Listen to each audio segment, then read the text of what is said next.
Olá! Todos trazemos dúvidas sobre a nossa existência espiritual, sobre nossas questões pessoais, nossos problemas. Nem sempre as pessoas encontram as respostas às suas perguntas.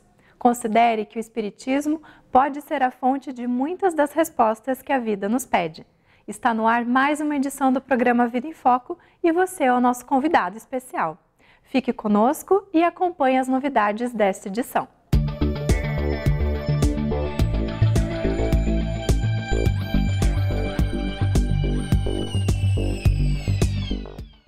Diante dos flagelos que se constituem as obsessões, individuais ou coletivas, como devemos proceder?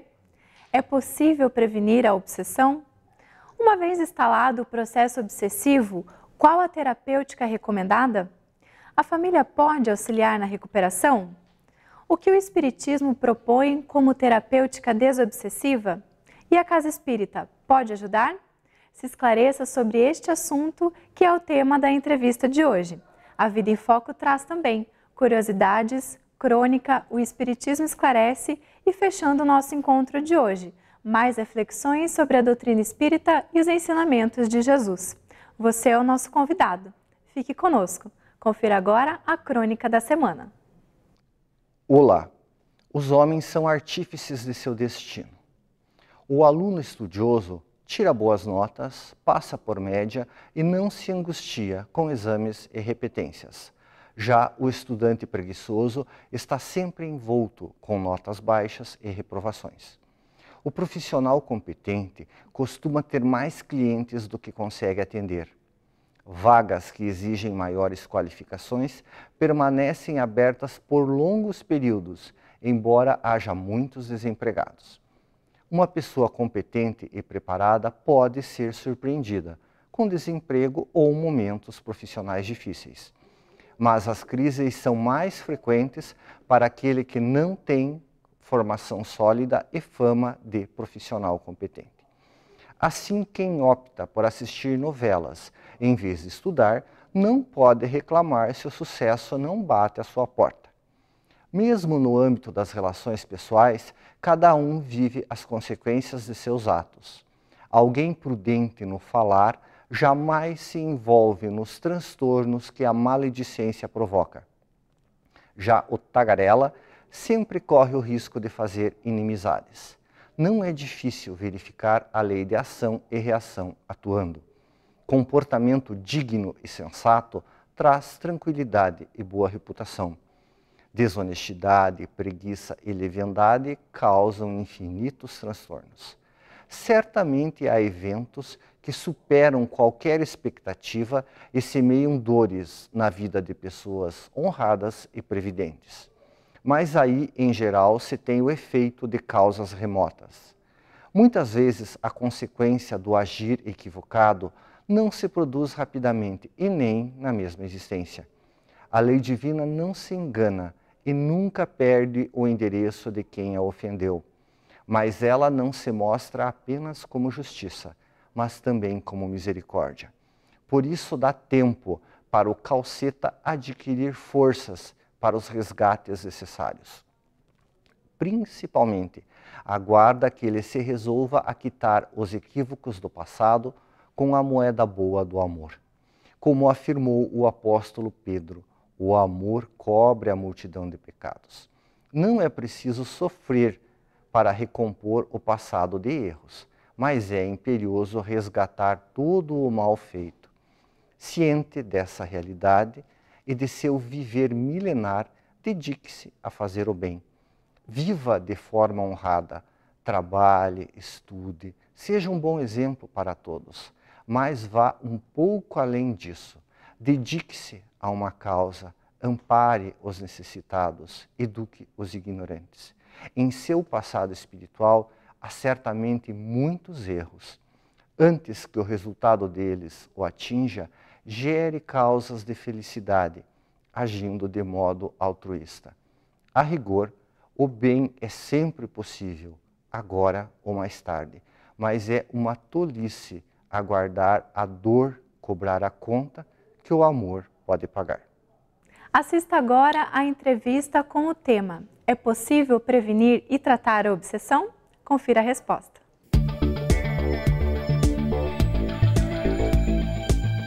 Olá, seja muito bem-vindo.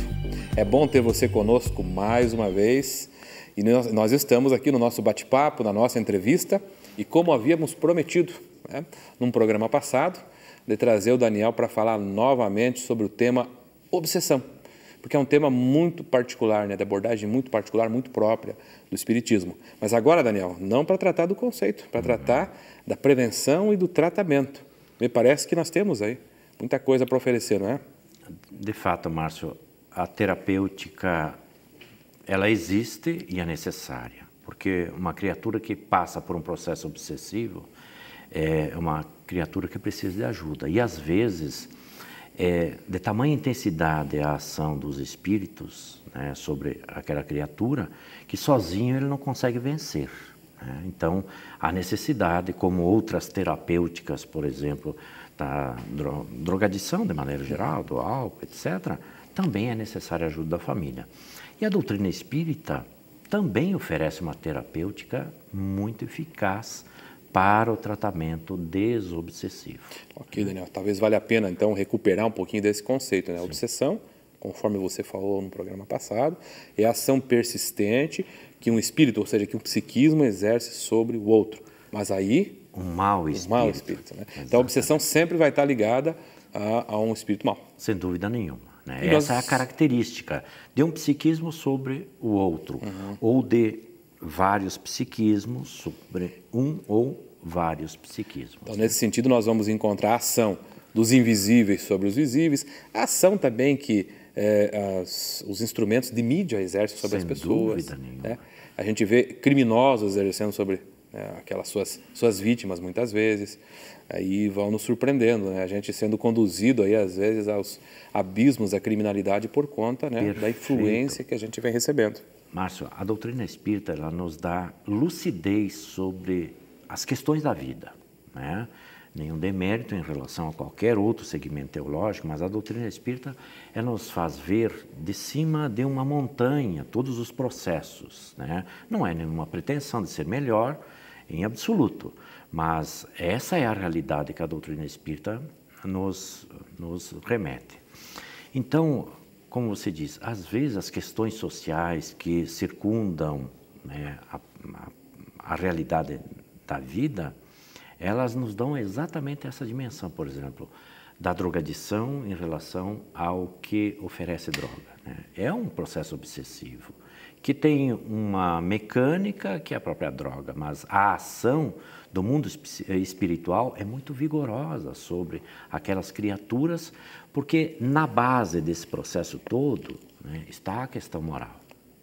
Então, na medida em que as criaturas trazem em germe porções de imoralidade ou de dificuldades da conquista da própria moral, é natural que elas são suscetíveis à ação desses espíritos, como a própria definição diz, maus sobre um indivíduo ou uma sociedade ou uma coletividade. Então vamos agora para o que nós viemos, né? Como desfazerem um processo obsessivo? Sob o ponto de vista pontual, quando um indivíduo ele se apresenta numa ação obsessiva, a terapêutica espírita é a mais diversa possível, desde as palestras, né, que é exatamente fazer com que a criatura mergulhe num estado que seja mais favorável à ação da própria espiritualidade do bem. Todos nós temos os nossos protetores, né?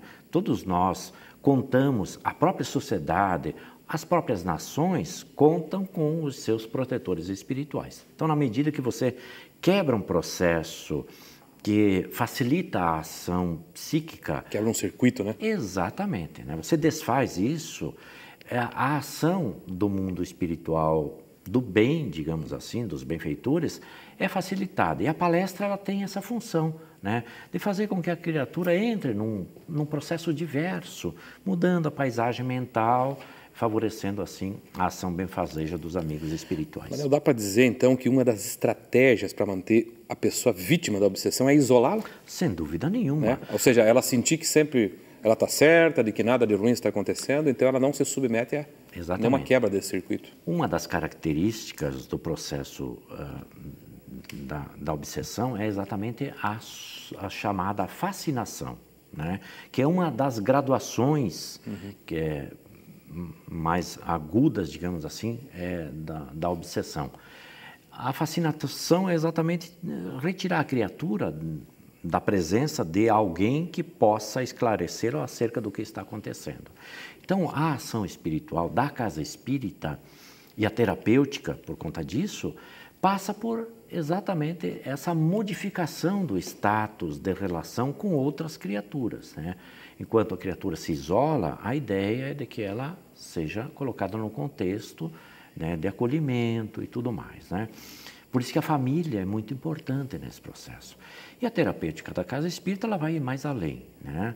Nós temos o chamado passe, que é a transfusão magnética, a chamada fluidoterapia, né? Que ajuda na reconstituição fluídica das forças físicas, porque uma ação muito vigorosa de um ou demais espíritos sobre uma criatura pode levá-la a um processo de debilidade orgânica mesmo. Ela sente-se como se estivesse doente, portador de uma enfermidade, né? Então precisa restaurar as forças físicas para que ela reaja também, né? E há toda uma série de terapêuticas salutares, como é a água magnetizada, né? Também é uma água que contém, além de medicamentos, uma saturação fluídica diferente, né? Como a água é o solvente universal, ela é permeável à ação dos espíritos, depositando nela também esses elementos terapêuticos que favoreçam o processo desobsessivo. Isso, né? As pessoas podem encontrar, o paciente pode encontrar em qualquer instituição espírita, praticamente. Perfeitamente. Já é uma prática comum aí. Comum. Mas há uma outra terapêutica que essa é de maior profundidade. Então, mas você só vai falar dela depois do intervalo, Daniel. Já que ela é de grande profundidade, acho que ela merece um pouquinho mais de tempo, até, se você concordar, não é? Sem dúvida. Então a gente faz o intervalo e já volta. Fique conosco. Aguarde uns instantes. A Vida em Foco vai para uma pequena pausa e logo retornaremos com o segundo bloco de entrevistas. Até já!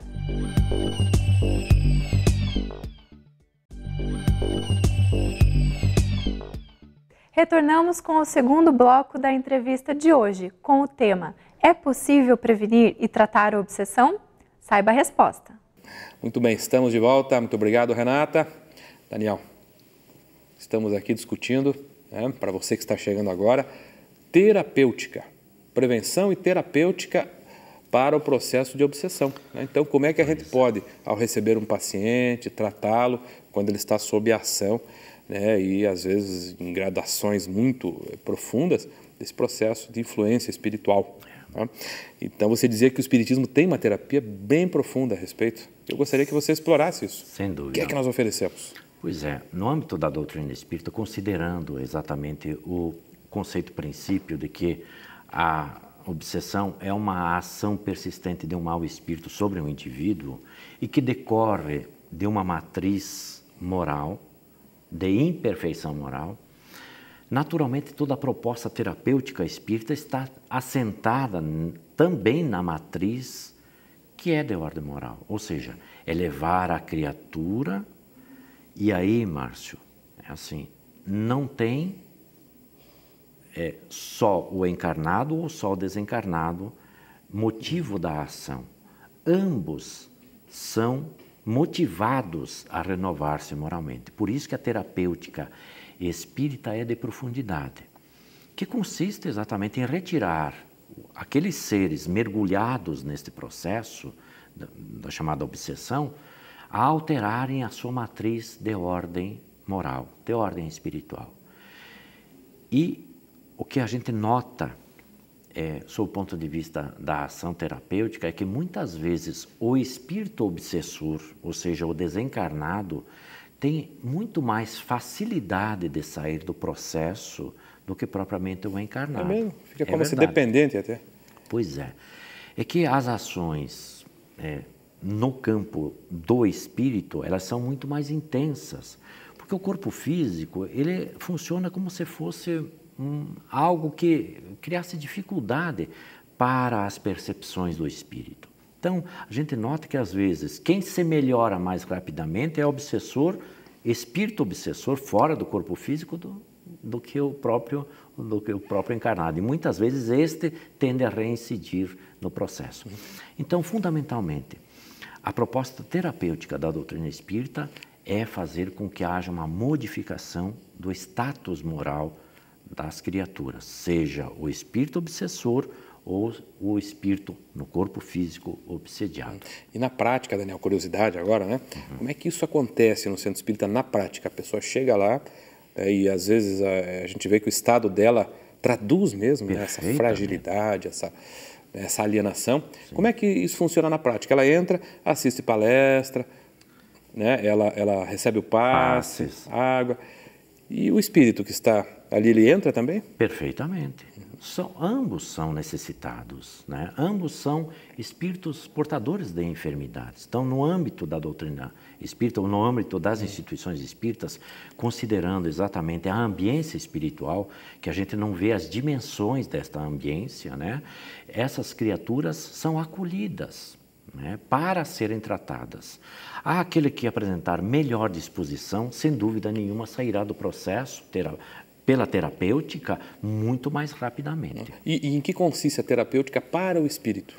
Ora, esclarecimento, da mesma forma. Então ele é levado para um grupo específico, ele se comunica através da mediunidade, como é que é? Muitas vezes. Né? Agora, o mundo espiritual, que eles mesmos dizem que é o mundo da verdade, as possibilidades terapêuticas, elas são muito maiores do que sobre nós, do mundo material, né? Os espíritos encarnados.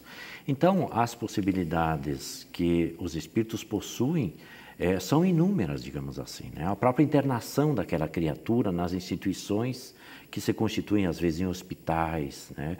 Em processos terapêuticos, grupos de estudos, as mais diversas. A gente, às vezes, se depara com informações que eles nos trazem que não são compatíveis com a terapêutica nossa aqui, né?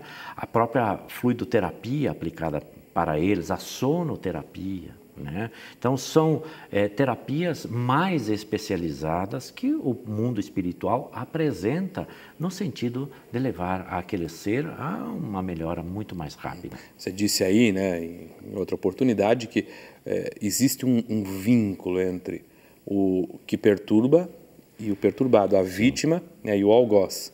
E esses vínculos vêm de existências pretéritas.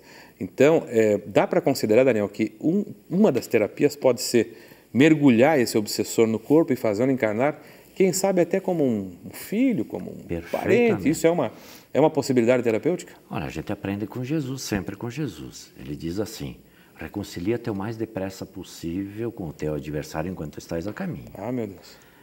Mais tarde ele viria dizer o seguinte: os inimigos se ajuntarão embaixo do mesmo teto. Quando não for possível esse processo de reconciliação enquanto estamos a caminho, né, porque às vezes os processos obsessivos demoram séculos para serem ajustados, aí a providência divina coloca na condição de pai, de irmão, de filho, de esposo, de esposa, na mais diferente formulação, no sentido de levar as criaturas a esse processo de desfazimento dos equívocos passados, a fim de que nós caminhemos para a consecução do amor. Então, Daniel, nesse minuto final, assim, nós vimos a terapia sob diversas perspectivas. Sim. Mas o indivíduo não pode, me parece, ficar como um espectador passivo. Claro que não. Qual é a cota de contribuição que o paciente pode dar para a sua libertação também? A prece, o desejo sincero de renovar-se moralmente, fazer um esforço no sentido de romper com as práticas que ele vinha executando, né, que é o mais difícil, ou seja, transformar-se moralmente. Então, a gente pergunta assim: quanto tempo demorou um processo obsessivo? Séculos. Quanto tempo você demora para se renovar? É a terapêutica desobsessiva ou é esse processo de autoterapia desobsessiva? Quanto mais rápido nós temos capacidade de modificar a nossa estrutura de ordem espiritual, tanto mais cedo nós nos desobsedamos. E parece que ela necessariamente passa por uma forma nova de enxergar a vida. Sem dúvida nenhuma. É moral. Total. A matriz é moral. Por isso que dissemos que é um flagelo universal para o planeta Terra, que é um planeta de imperfeições. Daniel, muito obrigado mais uma vez, né, pelos esclarecimentos. Espero que você volte a tratar desse tema com seus desdobramentos em outras oportunidades. Sim, e a você que nos acompanhou também, a nossa gratidão. Fique conosco, o programa ainda continua. Chegou o momento de você esclarecer as suas dúvidas sobre assuntos do cotidiano através da doutrina espírita. Fique agora com o quadro O Espiritismo Esclarece. Uma pergunta de profundo teor emocional é aquela que nos é feita sobre quando conhecemos alguém que está pensando no suicídio. Quando alguém nos diz assim, olhe, estou pensando em cometer o suicídio. O que nós podemos fazer por uma pessoa que está pensando em cometer o suicídio? Como com todas as situações graves que nós temos na vida e enfrentamos com os nossos entes queridos, a primeira coisa é nós não nos esquecermos do apoio da oração. A gente sempre pensa na oração em favor daquele que está pensando em cometer o suicídio. Olha para a oração esperando que ela possa ir alcançar aquela pessoa que está passando por esse momento de dificuldade. Entretanto, devemos lembrar que a oração é primeiro para nós um apoio, para nós conseguirmos lidar, para nós buscarmos a inspiração de como podemos falar, como vamos alcançar aquele coração, como nós vamos tocar aquela mente, como nós vamos colocar aquela pessoa para refletir um pouco mais a respeito dessa atitude que ela está cogitando para a sua vida. Uma vez que nós estejamos fortalecidos por esse ideal, certos de que nós queremos ajudar, temos que tentar realmente empreender uma conversa edificante. Uma conversa que venha a ser construtiva. É frequente que quando a gente ouve de alguém assim, eu estou pensando em me matar, vem aquele sentimento de angústia da nossa parte. E nós acabamos sendo preconceituosos e destrutivos. Por que isso? Não faça isso. Onde já se viu? É uma maluquice. E entra com determinados raciocínios que não ajudam a pessoa a se centrar e pensar mais calmamente sobre o que está vivendo, do que está pensando em fugir quando está pensando em deixar o corpo naquele momento e se há alguma outra alternativa. Quando a nossa fala é muito carregada de preconceitos e exigências, ela acaba mais sobrecarregando aquele que já está se sentindo sobrecarregado. Dentro dessa conversa, uma coisa que nós temos que lembrar é que matar o corpo não é matar o sofrimento. E, nesse sentido, o Espiritismo nos ajuda a enxergar de uma maneira maior. Aqueles espíritos que escolhem deixar a vida material através do autoflagelo, que impõem-se esse fim da vida material, acabam encontrando diversos sofrimentos no mundo espiritual. Muitas vezes, muito piores do que estavam vivendo. Mas muitas pessoas não se deram conta que matar o corpo não é matar o espírito. Matar o corpo não é matar o seu sofrimento. É, às vezes, levar e agravar. Não podemos esquecer, é claro, da oferta de apoio especializado. Se a pessoa está com tentativa, planejamentos, organizações nesse sentido, às vezes é necessário mesmo buscar um internamento. Passe e água fluidificada são terapêuticas importantes para qualquer dificuldade que a gente enfrente. E o Evangelho no lar, seja nós no nosso lar para nos prepararmos, ou orientando o que a pessoa possa fazer em casa, também vem completar o apoio espiritual para aquele que está passando esse momento de gravidade. E não se esqueça que se ele veio a você, é para que você também procure dar um ombro para ajudar a aliviar-lhe os sofrimentos. Cosme Massi nos traz agora o quadro Aprendendo com Kardec. Não deixe de assistir.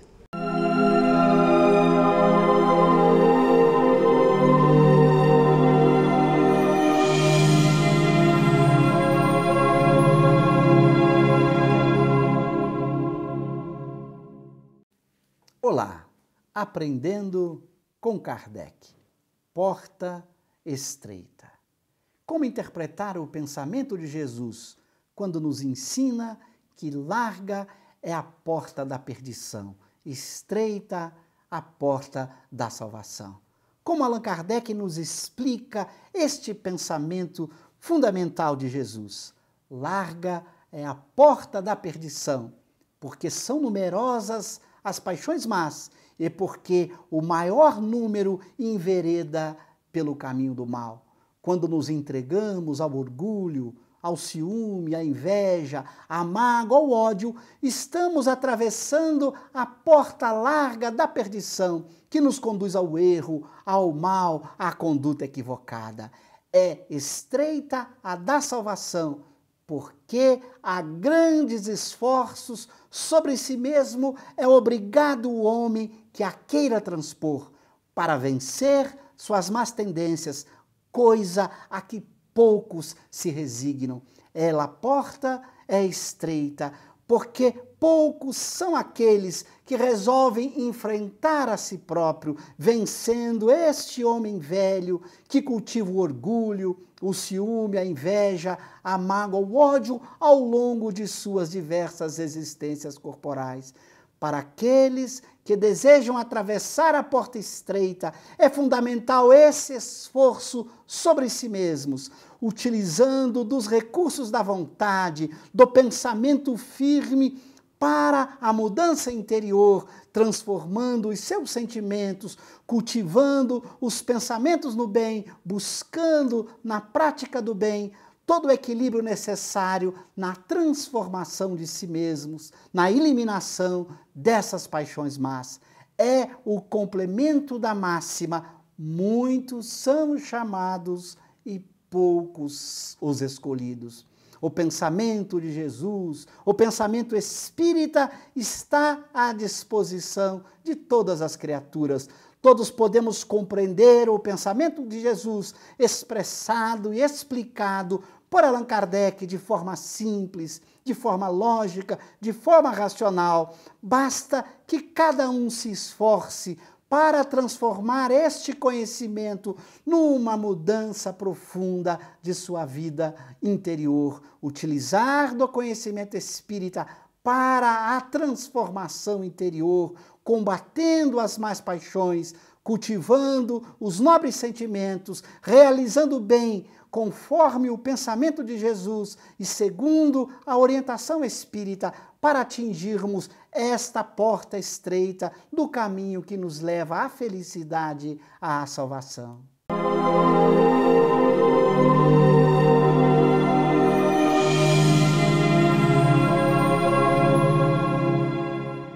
Obrigada pela sua companhia. Estamos chegando ao fim de mais uma edição. Recordando que você pode ajudar a produzir o programa. Mande as suas sugestões ou dúvidas para contato@vidaemfoco.com.br. Acesse www.avidaemfoco.com.br para rever os programas anteriores e aqueles que você não pôde assistir. Na página do Facebook, você encontra informações e novidades sobre as próximas edições do programa. Nosso desejo é de uma ótima semana e te aguardamos na próxima edição do A Vida em Foco. Até lá!